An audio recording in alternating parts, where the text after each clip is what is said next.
What's going on, guys? Bingo here, and I'm with the Dual Factory for episode 41 of our podcast, X-2 Drop. This week's episode, we are going to go over the OCG ban list, as well as heavily discuss the TCG ban list, our hopes, dreams, and inevitably what's not going to happen on the January ban list for the TCG. But there's quite a bit to talk about. So for anybody that is unaware, the OCG just got a ban list update. I don't think it's taking effect yet. I think it's in a few days. But they had a huge change for like the semi-limited list and a couple of power level taps that we already had. But it could mean a few things for the TCG, and we'll get into that. But Joe, you've seen the list, right? I've seen a couple pieces of it, yeah. All right. What is your favorite thing that happened on the OCG's ban list that you wish we could have? That I wish we could have. I saw they had multiple divas. Yeah, and, Diva went to 2. That means more copies of Neptibus, the Atlantean Prince, and I get excited every time I think about that. Yeah, so it looks like the OCG's ban list, like, yes, it touched the meta decks, but definitely didn't kill any of them. But what they did is they peeled a lot of stuff off that has just, I don't want to say it's been power creep because they're still extremely powerful cards, but the counters to those cards, there's just probably 5 times more now than there was when they were relevant, you know? Oh yeah, 100%. All right, so we're going to run through just the actual bans real quick. Let me pull it up. All right, so the 2 cards were banned, being Topologic Gumblar, which we already had, and I'm sorry they had to suffer through that. But I'm pretty sure the Dangers was pretty much what put the axe in the... Or what axe Gumblar. The dark times of Yu-Gi-Oh! Yeah, a lot of that shit we dealt with at the beginning of 2019 with the Dangers being released. Like, you can see it on this list. It's just everywhere. It was not fun. I'm excited that Gumblar is gone for them because we've had it gone for, what, about 3-4 months now? A little bit longer than that? It's been longer than that, yeah. Because it was banned after the WCQ? They took it away. They took Gumblar away the same time they took away Rongo, and I can't think of when Rongo got banned. July, whatever. It's been a while.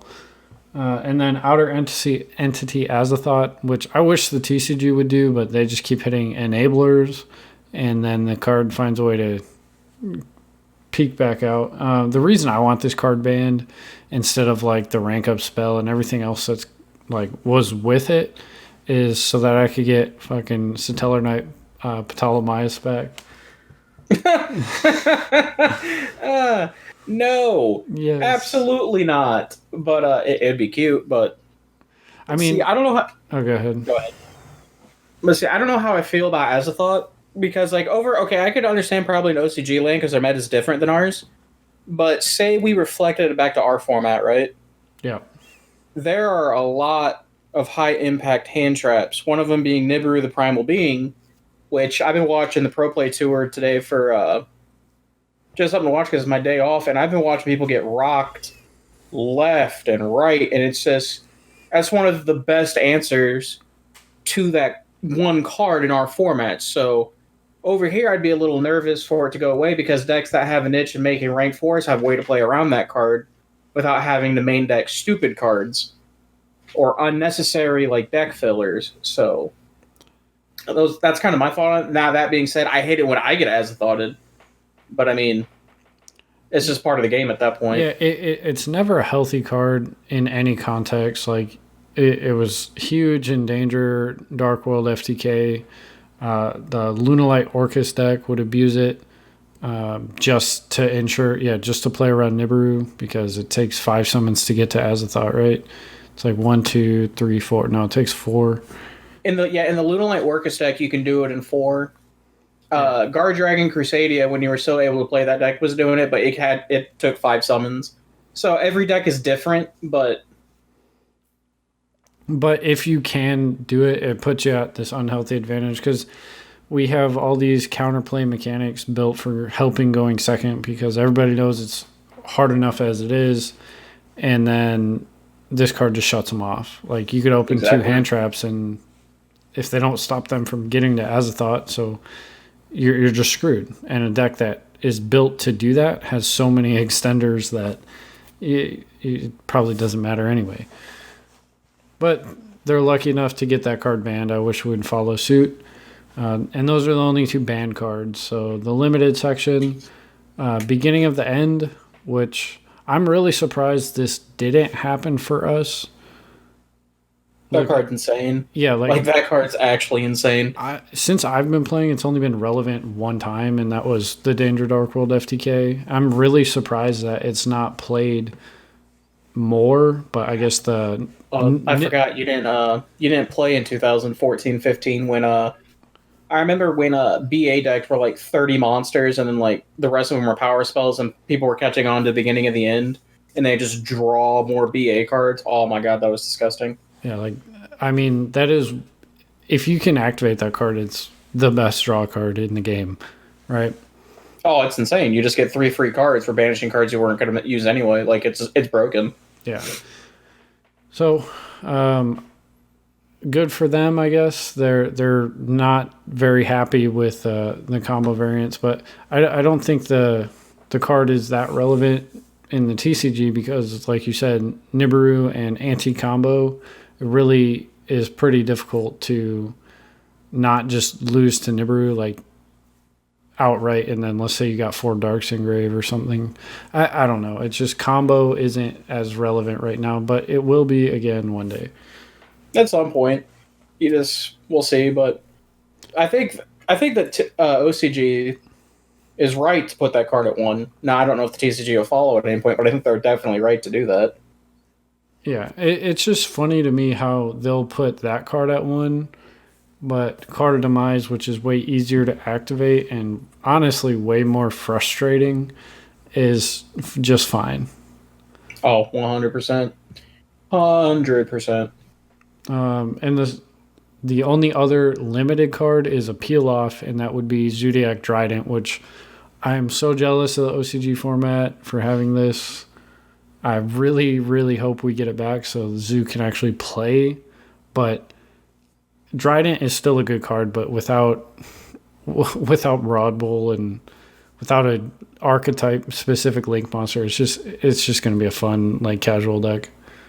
Well, see, it's kind of in a weird place because, like you were saying, like, what's the only other generic rank 4 they could make is Chakanine, right?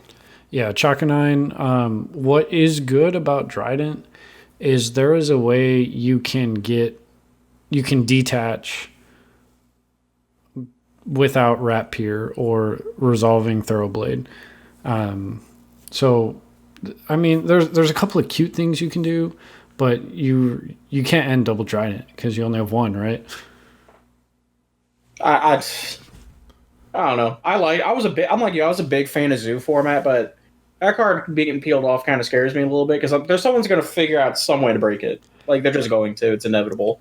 Yeah, and then like I know it's 2 extra deck spots, but if your deck can combo off and then just make a rank 4 instead of making a Dweller, you make like Chakanine and then slap a Trident on top of it. It's still a pop, right? It's still it's still a line of disruption that's very easy to make. Yeah. Like I'm thinking it right now because what the best rank 4. There's 2 premier rank 4 decks in our format right now, which is Lunalite, Orcus, and Pendulum, and I'm just imagining like they make a Trident and then Orcus combo. I mean, that'd be kind of sick. Yeah. Trident's never not going to be a good card, but with the other hits, I believe they still have Barrage in some fashion on the ban list. Yeah, like because we still have 3 Barrage. I don't know about them. Barrage is. If we follow suit with this, I'm definitely going to mess around with the deck, but it's going to be for fun. It's like one of the best enablers if we're thinking about it, because Barrage it does so much for stuff outside of his archetype too. So, all right, so I'm happy about that. Moving on to semi-limited, Altergeist Meluseek got semi-limited. This is a little preemptive.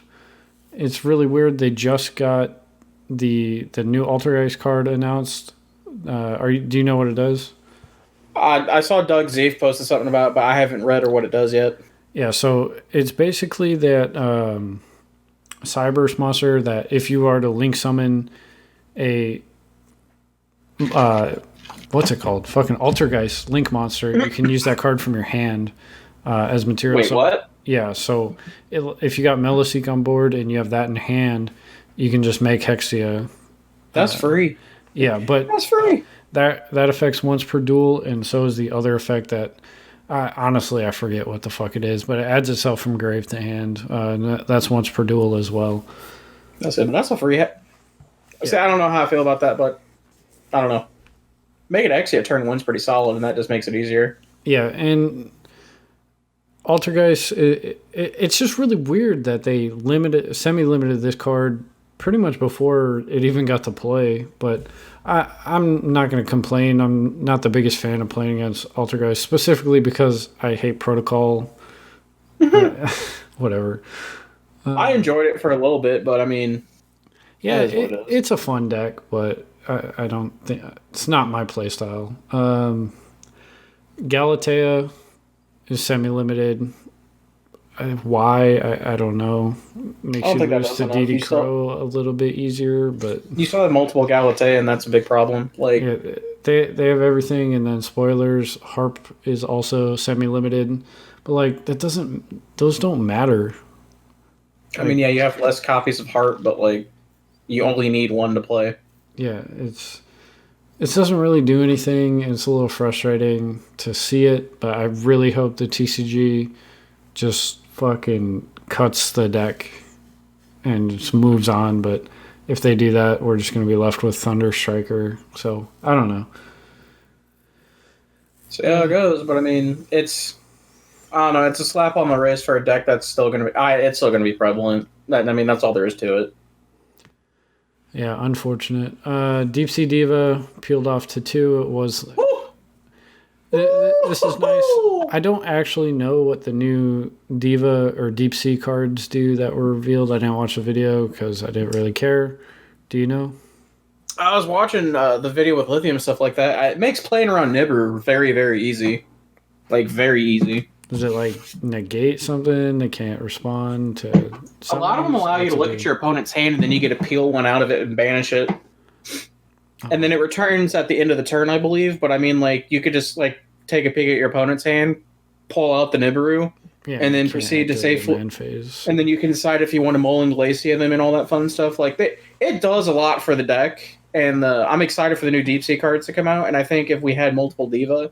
Like, the deck could legitimately get, like, a solid tier 1.5 deck, but that remains to be seen. Yeah. So you're excited about that? I frankly don't care. Bruh, that's 5 main deck copies of Neptibus. The only time I've played Diva was, like, way back before Incantations. I was playing Necros, and it was Diva to summon Gishki Shadow, I think it is. Vision. The level 2. Yep. Yeah. And then you can make Herald, or if you didn't have a ritual spell. Baby Sarasaurus to 2. This card, they straight murdered dinos over there after Worlds. So this is just a peel off. Congratulations. You get to play against dinos. Dinos are still unplayable. We'll leave it at that. Tour Guide from the Underworld. This is interesting to me. I honestly don't think we'll see it, at least for a few more months, if we are going to follow suit. That's just really scary. Multiple Tour Guide is scary. Summon it, and then the Dark Ages when BA won Nationals, even the Necros should have. Tour Guide is just so strong. I mean, you watch any of the like deck profiles from BA that topped or won events in the past year. They're like, if you resolve Tour Guide, you win the game. I mean, think about Tour Guide, like any of the like broken level 3s out of your deck. Then it can now turn into Cherubini, which pushes your plays even further.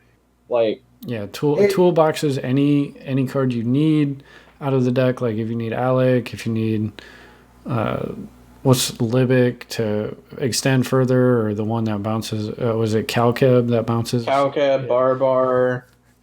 Seer, Graph, and then Farfa, so much. you can open it and then Skarm search the second one. Like, that's really scary.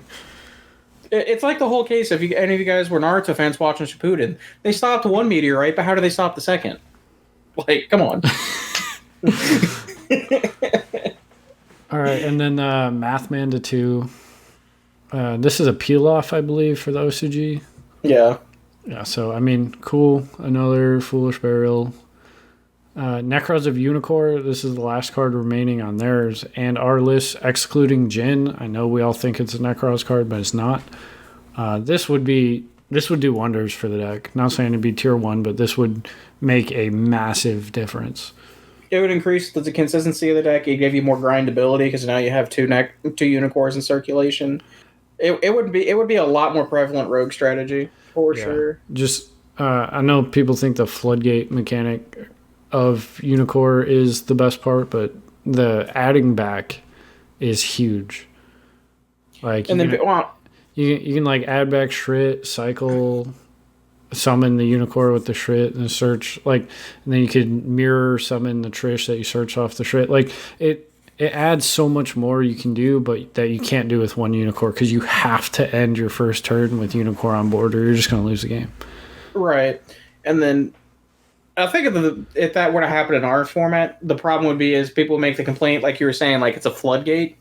But like people are like remembering the dark times when there was 3 of them and yada yada, and there aren't so many outs. But like Imperm's a card.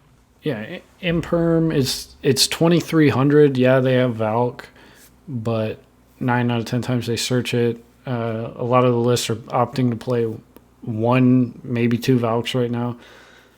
I don't know. It's not the worst floodgate monster. It doesn't negate main deck monster effects, so like you should be able to out it most of the time without a problem.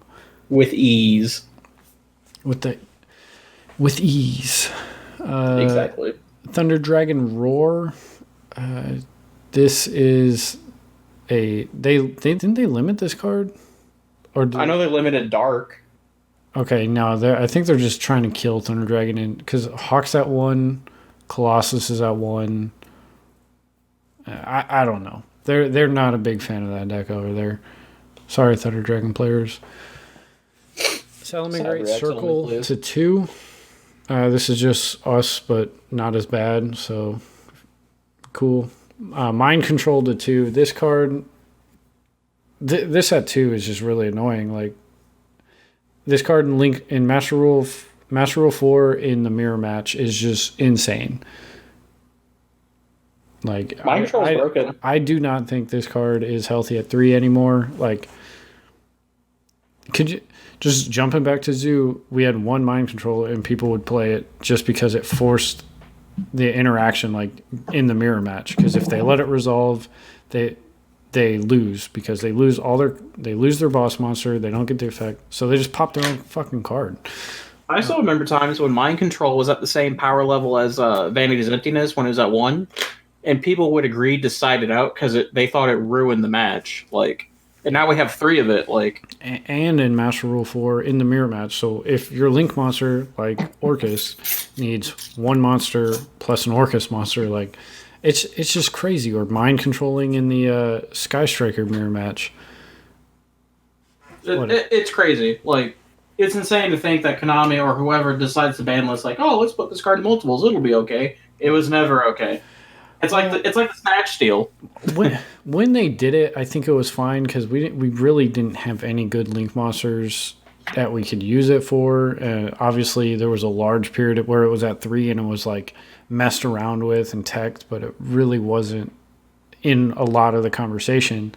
But now I think it's progressed to the point where we really just we had our fun. Let's get it out of here. For sure. They're down to 2 multi-roll now, which lucky them. Double engage, double anchor, 1 Kagari, 2 multi-roll. It's just like our format, but better. Not nearly as neutered. Yeah, so I mean, they good for them over there. I'm jealous. 2 Allure of Darkness. This goes along with more of the hits that we were just talking about with the danger BS that they got going on. Just trying to put a stop on that. What do you think? I mean, I don't know. Lyric is becoming more and more popular over on our formats and stuff like that because so you have to take a look at it. Like it works well with everything in Orcus because Orcus recycles everything. If you look at Thunder, it's essentially Sacred Sword of 7 stars in Dragon Ruler format. I mean, then you're seeing Pendulum players play it instead of playing Pot of Desires, or with Pot of Desires, everyone's different. But I don't think you have to do anything with that card. It's just a generic draw card that forces you to play Dark Monsters. I think Allure of Darkness is perfectly healthy. I've never been mad that somebody activates Allure. Like, yeah, it's kind of annoying when they banish Dark off of it, but like, that's just a combo starter. Like, that's fair. It's not anything unfair. Right. Then they semi-limit Red Reboot, which I'm not a back row player, but if I was, I would be extremely happy about that because it's kind of like getting Lancea when your deck focuses on banishing. It's just not fun. I don't know, as being like, because traditionally I'm like a combo player, or if like when I was playing Water as a going second OTK deck and stuff like that, only having 2 reboot is kind of, because that's like, if you look at it, like look at players like Jesse Cotton and stuff like that, they just speak volumes of that card because it lets them get away with a lot of stuff. So I can see why it's going at 2, but like it's a major answer to a lot of like back row decks and stuff like that. So you kind of have to adjust that, but I mean, we've talked about it a couple of times in the past. Cards and hand traps that have a lingering effect for the rest of the turn are just extremely powerful, and they need to be designed very carefully. Like Droll and Lockbird's fair, given the right circumstances. Lancea is arguably unfair. Red Reboot just shutting down. It shuts down an entire mechanic, and that's what all those 3 cards I just said have in common. They shut down an entire mechanic: searching, banishing, and activating traps. Like, yeah, you get a free trap, but it doesn't matter if you're dead. Okay, this is very true. This is very true. It's another way to look at it. But so I mean, I could see them doing that, but I don't think we will. The unlimits, I'm going to run through these real quick so we get to the TCG. Shadow Mist to 3. They're fucking finally. Mechaba to 3. Finally. Slumber to 3. Good. Chain Strike to 3. They're retarded. Reasoning. I didn't even see this one earlier. Reasoning to 3. I don't want that. I like to activate Reasoning. Oh my god! Why would they rhymes with seasoning?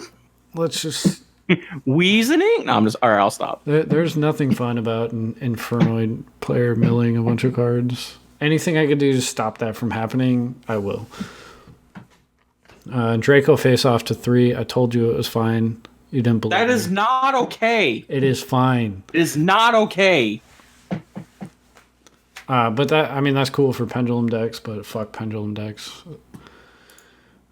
All right, so that's everything for the OCG ban list. Let's talk about what we want for the TCG ban list.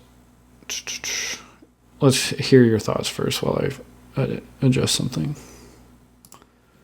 So I definitely want multiple Diva. That's just out of my pure wants there. All right, let's go over wants, needs, and what we think they'll actually do. Another thing that I think that should happen... I definitely think Galatea should go to 1.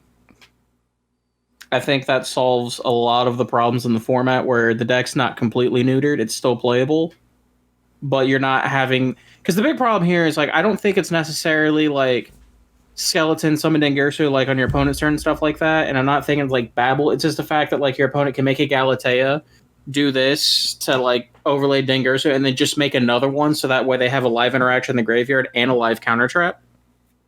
So I think if you put it to 1, I think it's like it slowly corrects what the problem is with the format at that point. Yeah. Like right now Orcus doesn't have to manage resources very well. Like you can just get bodied because it seems like they have a infinite engine, right? Right. And like, I want to see the deck die, put no thought into it, like, fucking ban Skeleton or something. I I just don't want to deal with it. But yeah, me and Aaron were talking about it. One Galatea would hurt a lot, but the deck is still playable. And that's about it. What I want to see Dryden and Unicorn peel off. I've said that for the past year. I'd like to see like Anchor to more than fucking one, but that's not going to happen. Engage to 2 would be fine. Nah, Anchor can stay gone. Anchor and Engage should be at 2. Like, your win condition is so fucking... You have to rely on floodgates and non-searchable traps. Like, the Demise version of Pure Striker, I think, is the best right now, and the deck just struggles nonstop. Nah, I feel you on that one. So what else? I can't believe I'm about to say this because I'm a Thunder player, but what you do to one, you must do to the other. You have to do something to Thunder if you're going to do something to the other decks, and I think Colossus going to 1 is probably the best bet. Yeah, because, I mean, if you neuter... Like, Thunder just has such a hard time with Orcus. That's why it's, like, nowhere to be seen, but... If you check Orcus, Thunder's just going to take over. Right. It has to be done, and then, like, the cards that work well with Thunder, which is everything Guard Dragon... Here's an odd one. What do you think about There Can Only Be One? See, There Can Only Be One is like in that same category that you could classify Gozen and Rivalry, because remember for years those cards weren't played. Yep. But then true Draco players started playing them. Yeah, and it was the right format, and it was just... The card's going to be irrelevant at some point. It's just every... good deck we have, or like the best decks that we have, they're all one attribute, and that's the only reason people get frustrated. And I keep telling people that I have conversations with that it's like your deck just struggles with it. It's the time. They're not going to ban it. It's not skill drain. It doesn't shut off a mechanic. See, it has the classic flaw that every Floodgate has, that it's being a trap card. Like, it's just the classic flaw in Yu-Gi-Oh! And like, yeah, I understand, because like when it's flipped, like it's unfair when it's flipped because it's frustrating. But at the same time, like these cards, like it's like a lot of people say, these cards weed themselves out after so many periods of time and stuff like that. Like for example, I play Heroes right now as my Rogue deck choice because I just like playing it, and that deck suffers from playing against There Can Only Be One. And then we got the Legendary Duelist set that came out with the Evil Hero cards, and now you have a way to play around it because you can stick a Dark Claw and a Malicious Bane on the field at the same time and still be able to play. So, you know, the card starts to lose its value as the format progresses. But the reason it feels like it's just infinitely in the format is because we haven't gotten those new archetypes, the ones that aren't mono attribute or monotyping. I'm just waiting for Konami to release the There Can Only Be One, but for attributes instead. Like, that'll be a fun floodgate to play against. Yeah, that arguably could be a lot worse than There Can Only Be One. Archetypes are almost always mono attribute. Not always, but close to it. A lot of the times. All right, so what about what peel-offs do you want to see? I know you said Diva. You got your Construct back. You can stop bitching about that. Oh, God, I'm so excited to see Construct. You have no idea. What other decks I would love to start playing again? We can't. I would love to say Lavalval Chain, but that's not okay. I'll tell you what I'd like to see, just because I don't think it's as impactful. But I would like to see a second Beatrice. I really would. Yeah. A second Beatrice would be really cool. I agree, because you got the one boss monster. You can't recycle it. It's not a Burning Abyss monster, so you can't bring it back with Seer. Like, it's also... Yeah, I would like that a lot. It's in a weird place, too, because, like, Beatrice is just simply Lavalval Chain with extra steps. Yeah, you can't use it. You can't even use it the first turn you make it. Exactly. Unless you make it naturally. Yeah, but or not doing that. We can do my boy Ray Cross's most legendary play he ever came up with, because at the time Minerva was only a prize card, and he thought about spending $1,000 so he could summon a Minerva in a Lightsworn deck or whatever, right?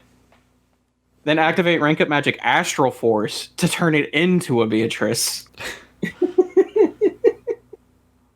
So like I said, it's a Lavalval chain with extra steps. But I mean, it's another way because like BA decks are not what they traditionally were back in the day. Now a lot of them, like I was for some reason I started watching Black Dragon BA deck profiles this morning, and the deck is cool, but a lot of them are only playing 8 to 9 BA names, and they're literally just all level 3 extender Earth monsters at that point that aren't even ending on Beatrice. So I don't think having multiple at this point would change anything. Now I know there were Ignite FTKs and stuff like that, but I think a lot of those cards are gone. I just think it'd be cool to see her back at 2. Yeah, I agree. Quickly, since we're a little over time already, I want to see double Iris to 1. Maybe bring back some of those traditionally focused Pendulum Magician decks, because I love Star and Time Pendulum Graph. Those cards are awesome. It's the only Pendulum deck I've ever enjoyed playing. I just personally want to see that back, but it'd be cool. Yeah, I agree with it. Final thoughts on the discussion today? And I'm very excited to see what the TCG will actually do here coming up soon. But at the same time, like I'm saying, because I know, being a Thunder player, I know Thunder is going to go. I'll be happy when I see Orcus go. I'll be happy, yada, yada, yada, yada, whatever. I just want to see, it gives older cards a chance to shine at that point. Also, as many of you know, Douglas French has no sauce. Oh no, coming! Well, guys, I hope you enjoyed the discussion this week. I know we got caught up on the OCG side of things, but hey, it happens. If you have enjoyed the podcast, please remember to check us out every Monday on iTunes and Google Play, or YouTube, youtube.com/bingohd and youtube.com/theduelfactory for anything. If you guys have a topic you want to hear us discuss because you're watching this on iTunes or Spotify or wherever, go on one of our YouTube channels, shoot us a message on Twitter, and let us know, because half the time we just sit down with no idea what we're going to talk about 5 minutes before we said we're going to talk. But with that being said, I will see you guys back here next week. Peace out. Okay, bye.